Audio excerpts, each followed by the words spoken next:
오늘 말씀의 제목 함께 읽어보겠습니다. 시작. 하나님이 우리와 함께 계시다. 여러분 그 이선 목사님이 선물해 주신 책 혹시 다 읽어보셨나요? 꼭 읽어보십시오. 그 책에 보면은 이런 내용이 있습니다. 역사 속에서 독재자와 같은 사람들, 그러니까 네로 황제, 히틀러, 스탈린, 김일성에는 공통점이 있다고 합니다. 뭘까요? 그들은 모두 책을 불태웠다는 거죠. 그 이유는 독서는 생각을 기르는 힘이 있다고 생각했기에 그 힘을 독점하고자 했던 겁니다. 그리고 이 백성들이 생각하고자 하는 힘이 강해지면은 자기 뜻대로 이렇게 이끌기가 어려우니까 그 책을 불태웠다는 겁니다. 성경이 보편적으로 책으로 등장하는 후부터 많은 개혁이 있었습니다. 개혁의 주제는 성경 속에 기록된 예수 그리스도를 일반 백성들이 읽어냄으로 시작됐고, 그들이 읽어낸 예수와 주입된 예수가 달랐기 때문에 개혁이 일어났던 거죠. 자, 오늘날 우리는 성경 속에서 예수 그리스도를 읽어가고 있습니다. 예수를 읽다 보면은 생각이 달라지고 우리의 삶에 개혁이 일어납니다.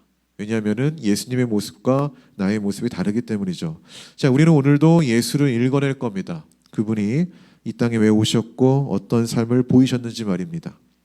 그 삶을 읽은 우리의 마음에는 계몽이 일어나야 되고 개혁이 나타나야 됩니다. 자, 말씀을 나눈 후에 그분의 삶을 기억하는 성찬 예식으로 나아가려고 합니다. 자, 먼저 예수님의 말씀을 한번 보도록 하겠습니다. 오늘은 무슨 날입니까? 네, 성탄절입니다. 이 성탄절은 인카네이션이라고 합니다. 이는 성육신이라는 의미인데, 하나님의 아들이신 예수가 사람의 몸을 입어 이 땅에 오신 것, 이걸 인카네이션이라고 합니다. 더 쉽게 말하면은 눈높이의 교육이라고도 하죠. 예. 그럼 예수는 이 땅에 왜 오셨을까요? 오늘 본문 23절에 보면은 임마누엘이란 단어가 나옵니다. 이게 무슨 뜻이죠? 함께 읽어볼까요? 하나님이 우리와 함께 계시다, 이 뜻입니다. 즉 예수가 이 땅에 오신 이유는, 하나님이 자신의 아들을 이 땅에 보내신 이유는 내가 너희와 함께 있다라는 사실을 보여주려고 오신 것입니다. 하나님은 볼 수가 없잖아요. 그래서 그것을 보여주려고 오신 겁니다. 여기서 중요한 거는 보여줌이라는 단어입니다. 여러분 성경에 보면 하나님은 우리가 볼 수 없다고 말을 합니다. 그렇죠? 그러나 하나님은 자신의 일을 하실 때 늘 자신을 보여주셨습니다. 하나님 자체를 보여준 게 아니라 하나님이 어떤 일을 행하심으로 보여줬다라는 거죠. 특정 현상을 통해서 보여줍니다. 이스라엘 백성들이 애굽에서 탈출을 할 때 앞에 큰 장벽이 있었죠. 홍해라는 장벽이 있었습니다. 이때 하나님이 어떻게 하셨습니까? 그걸 가르셨습니다. 그리고 지나가게 하셨죠. 그러한 특정 현상을 통해서 하나님을 보여주셨고, 10가지 재앙이나 광야에서 배고플 때는 만나와 메추라기를 통하여서 또 임마누엘의 하나님, 내가 너희와 여전히 함께한다. 너희는 나를 볼 수 없지만은 나는 너희를 보고 있다라는 것을 말해주고 있는 겁니다. 구약의 모든 사건들은 결국에는 임마누엘의 하나님을 말을 하는 겁니다. 너희는 나를 보지 못해서 믿지 못하지만은 나는 너희를 보고 있다. 내가 너희와 함께한다는 것을 말씀해주기 위한 내용이 구약의 내용이라는 겁니다. 그 중에 하나님이 가장 명확하게 그리고 아주 확실하게 내가 너희와 함께하고 있다는 사실을 보여준 사건이 바로 오늘 예수 그리스도가 이 땅에 오신 이 인카네이션 사건입니다. 자, 그럼 예수님이 이 땅에서 보여주신 것들이 무엇일까요? 다른 말로 하면 어떤 모습을 보여주심으로 예수님이 우리와 함께하고 있다는 사실을 증명하셨을까요? 신약 성경에 보면은, 복음서에 보면은 예수님의 별명이 있습니다. 뭔지 아십니까? 예수님의 별명은 먹보와 술꾼입니다. 이 별명은 이제 유대인들이 지어준 거죠. 마태복음 11장 19절에 나오는데, 원어 성경을 보면은 예수님은 대식가며 술고래다, 이런 의미로 나옵니다. 그럼 음식에 대한 탐욕과 술을 좋아하는 알코올 중독자라는 말일까요? 그를 지칭하는 말일까요? 사실 이 말은 예수님을 비난할 때 자주 사용되던 말입니다. 근데 이 말이 왜 나왔느냐? 예수님이 세리라고 해서, 세리는 당시 큰 죄인이었죠. 또는 창녀라고 해서 물리적 거리를 두지 않았습니다. 그러니까 지금 따지면은 우리가 서울역을 갔을 때 그 지하차도를 가면은 수많은 홈리스 분들이 계시지 않습니까? 우리는 자연스럽게 물리적 거리를 두잖아요. 근데 예수님은 그러지 않았다라는 겁니다. 안식일이라고 해서 병자들과 함께 하시는 것을 주저하지 않았습니다. 물론 그 일로 인해 종교적으로 사회적으로 비난을 받으시기도 하셨지만 비난에 자신의 몸을 숨기지 않았습니다. 당시 죄인들이라고 불린 자들, 병자들, 사회적 약자들과 함께 하는데 주저하지 않았습니다. 안식일에 병자를 고치면 됩니까? 안 됩니까? 안 되죠. 그게 율법이지만은 예수님은 그 율법을 어겼다라는 겁니다. 왜 어기셨습니까? 여기서 어겼다는 게 포인트가 아니라 율법보다 사람의 생명이 더 중요하다라는 가치관을 가지고 계셨다라는 것입니다. 하지만 반면에 유대인들은 이런 자들과 겸상조차 하지 않았습니다. 식탁, 음식을 나누지 않았습니다. 그러나 예수님은 그들과 먹을 것을 나누며 마실 것을 서로 나눠 마셨습니다.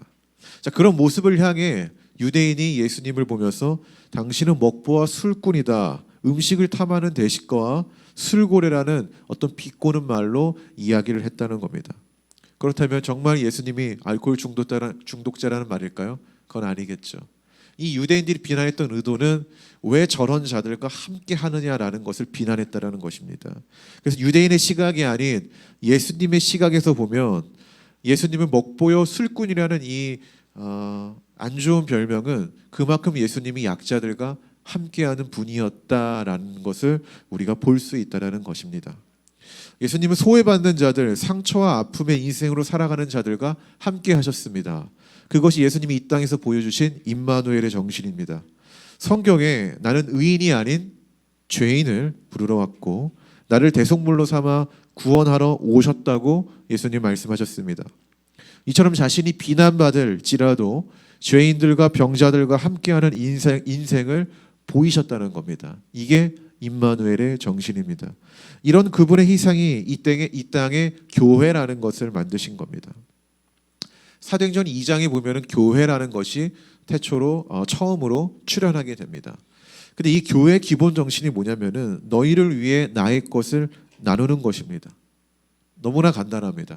성경을 보면은 가진 자들이 자기의 것을 내어드려 그것을 가난한 자들과 함께 나누었다고 하는데 어떻게 보면 초대교회의 사역 목표는요.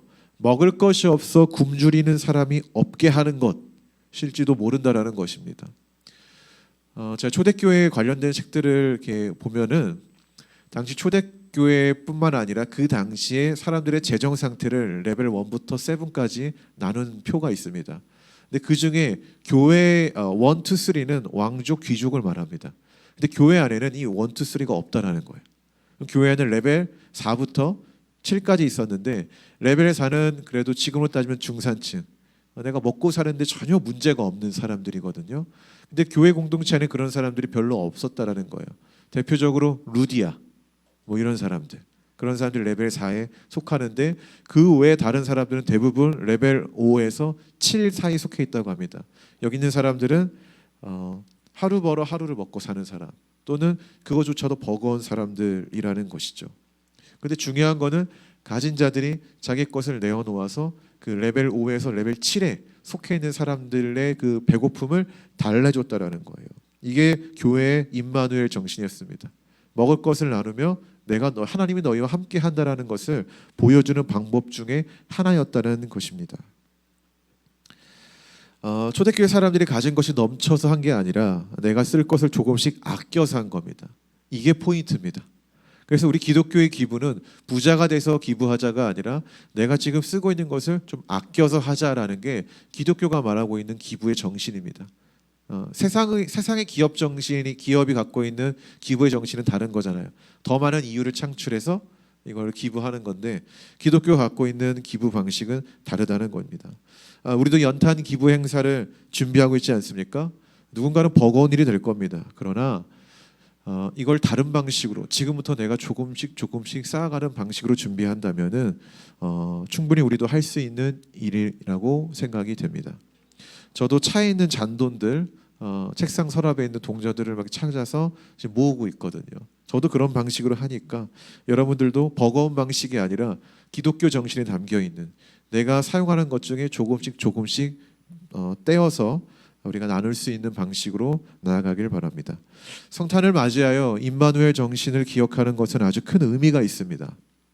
예수님이 내가 너희와 함께 계시다는 것을 보여주신 것처럼 우리도 세상을 향해 교회가 함께하고 있다는 것을 보여야 하는 겁니다. 말씀의 결론을 맺겠습니다. 그리스도인이란 단편적으로 성경을 읽는 사람입니다. 그렇지 않습니까? 성경을 읽지 않고는 그 사람이 그리스도인이다라고 말하기는 어려울 것 같습니다. 우리는 성경에서 예수를 만나고 예수를 만나면 생각의 변화가 생깁니다. 생각의 변화는 삶의 변화로 이어지고 발걸음의 방향을 바꾸는 겁니다.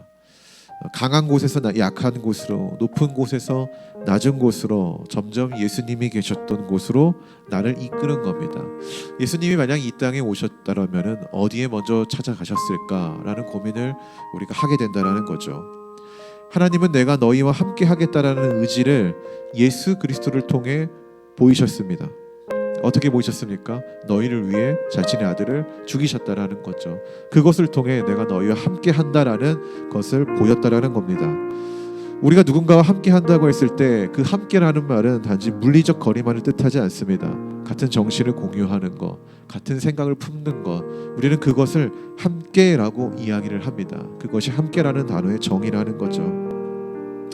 그렇기 때문에 우리가 예수와 함께 한다라는 것은 단순히 예배당에서 예배한다, 그런 의미를 넘어서 예수님 품었던 이 정신을 우리가 같이 공유하는 것, 그게 함께하는 겁니다.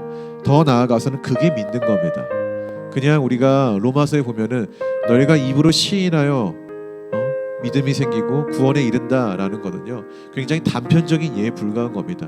그 이후 10장 말고 11장부터는 그런 믿음을 고백한 자들의 삶에 대해서 말하고 있지 않습니까? 너희는 이 세대를 본받지 말고 고아와 과부를 사랑하는 이런 삶에 대해서 말을 하고 있잖아요. 이 총체적인 걸 보면은 믿음이란 단순히 내가 예수를 믿는다라고 고백하는 것이 전부가 아니라 예수님이 이 땅에서 보여주셨던 그 정신을 함께 우리 삶에서 공유하는 것, 그것이 믿음이라고 볼 수 있다는 것입니다. 믿으십니까? 이어서 우리는 성찬 예식을 할 겁니다. 성찬 예식의 의미도 단 하나입니다. 예수님이 이 땅에 보여주셨던 사건을 우리가 함께 공유한다라는 의미입니다. 성찬에는 여러 가지 설이 있습니다. 캐톨릭에서는 실제로 우리가 먹는 빵과 이 포도주가 예수님의 육식 살과 피라고 이야기를 합니다. 그러니까 실제, 화채설이라고 말하죠. 근데 어떻게 그게 실제가 되겠습니까? 그래서 기독교는 두 가지 설을 믿습니다. 첫 번째는 영적 임재설. 이 빵을 우리가 예수님의 살이라고 그냥 생각하고 먹는 겁니다. 영적으로 임하는 거죠. 근데 저희 선교교단은 기념설을 따릅니다. 이건 뭐냐면은 기념하는 겁니다. 기념이란 뜻은 뭐냐면은 기억이라는 의미입니다. 그래서 우리 선교교단은 이 빵과 포도주를 마시면서 이게 진짜 예수님의 살이다 그렇게 생각을 하는 게 아니라 예수님이 죽으셨던 그날을 기억하는 겁니다. 우리를 위해 죽으셨고 예수님이 이 땅에서 어떠한 삶을 사셨는지 그 정신을 기억하는 겁니다. 우리는 그 기념설을 따르거든요, 선교교단은. 그렇기 때문에 여러분 성찬을 하면서 어떤 생각을 가져야 되냐면은 예수님이 나를 위해 죽으셨구나, 나를 위해 피 흘리셨구나라는 것을 기억하셔야 되고, 그분이 피 흘리기까지 왜 피를 흘리셨는가, 강자들의 삶을 거부하고 약자들의 삶을 쫓았기 때문에 그런 모습들을, 그런 예수님의 공생애를 기억하는 시간이 되기를 바랍니다. 할렐루야.